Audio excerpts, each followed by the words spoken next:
There's been a lot of discourse going on recently that Overwatch 2 is a dead game. I mean, looking at the player count, we can still see that the game is currently alive and well. But in general terms, this might unfortunately be the case. In this video, I'm going to talk about how Blizzard have failed and where the original Overwatch succeeded, from the buggy competitive rank ups to just the general flow of the game. I'm going to discuss how exactly Overwatch 2 is, hypothetically, a game built on its grave. Now, don't get me wrong, I love this game.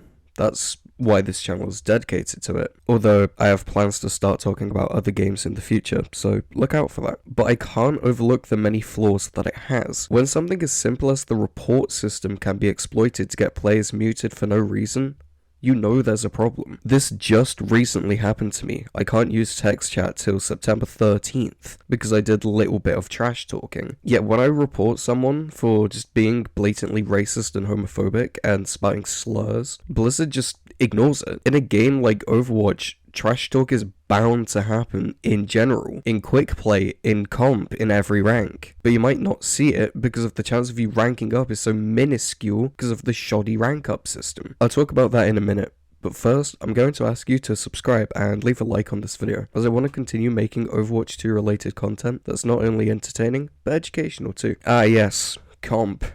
The absolute cesspit of Overwatch 2. I'm allowed to say this, obviously I play comp sometimes. Where to start? Yeah, this is a terrible mode. Ever since they removed the SR system from the OG Overwatch, the ranking system hasn't worked. Some of you might have seen SK's video on the current comp situation, but if you haven't, definitely go and watch that, because she's a top 500 player who will word what I say a lot better. I'll put the link in the description. Basically, what she said in that video is that there's no incentive to get into top 500 because there's so many people smurfing nowadays, so it's become impossible to get to that rank. If the new rank system is judging people purely based on skill, then people aren't going to be able to climb because it's always going to be the same 500 people in that rank. You can't physically get better than the best of the best. On top of that, there's no clear way to know if you're doing better or worse, because even if you go 5-0 on your card, you can risk ranking down. Even if you perform really well in these matches, you can still go down in rank for absolutely no reason other than there are more skilled players than you. Okay, Blizzard. If that's the case, let me fight against them for my position in a higher rank, instead of sticking me with people in the same rank or lower than me. Why am I being punished for being in a platinum lobby with players that are in silver? It just makes zero sense and means that players can't progress in rank. The only way to actually rank up in the lower ranks is to 1v5 the enemy team and carry, because you can't guarantee that your team is going to play well. On top of this, playing comp takes a while. The queue times are super long, depending on what role you are and your rank, and the games can be even longer, especially with the introduction of Flashpoint into the game mode rotation. These games take forever to end, which has discouraged people from playing comp. No one wants to play 5 20-minute games knowing that they're gonna go down in rank. Blizzard needs to give us an incentive to play comp other than a unique, in quotations, title and more comp points that you can use to buy gold weapon skins, because at the minute it just feels pointless. Another thing that feels pointless at the minute is doing your challenges, because oh my god, you get so little for doing so much. 60 coins a week for doing every single weekly challenge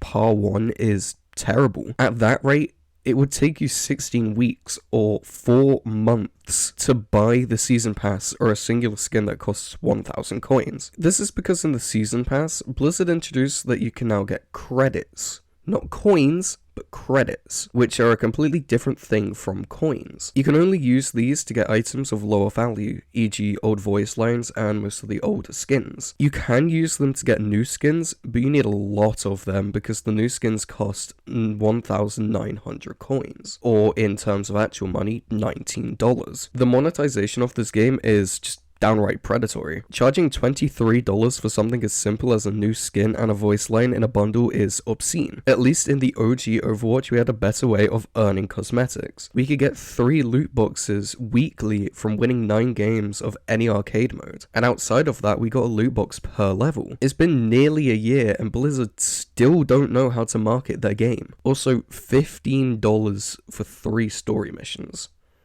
Let that sink in.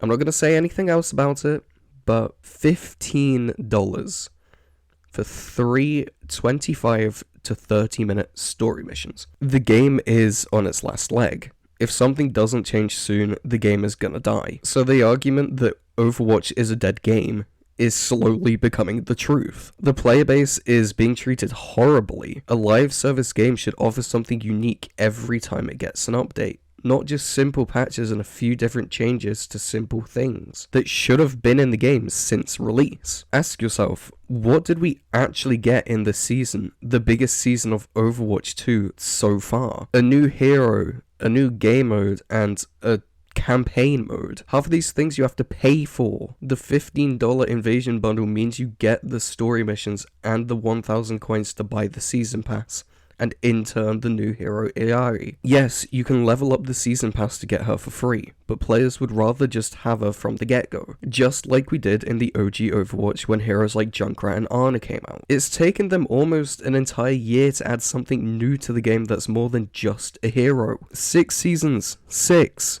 To add more substantial stuff into the game. Monetization has become their core priority, and it probably will remain their core priority with Microsoft acquiring them. Anyways, that's the end of this video. Once again, I'm going to ask you to like this video, as it lets me know that you find these videos not only to be helpful, but entertaining. Again, I don't hate this game, I just want to see it in a better state, because at the minute, it feels like the players are being played. Finally, have a nice day or night if you're watching this at night, and make sure to check out my other videos. Not only will I appreciate it, but you might too.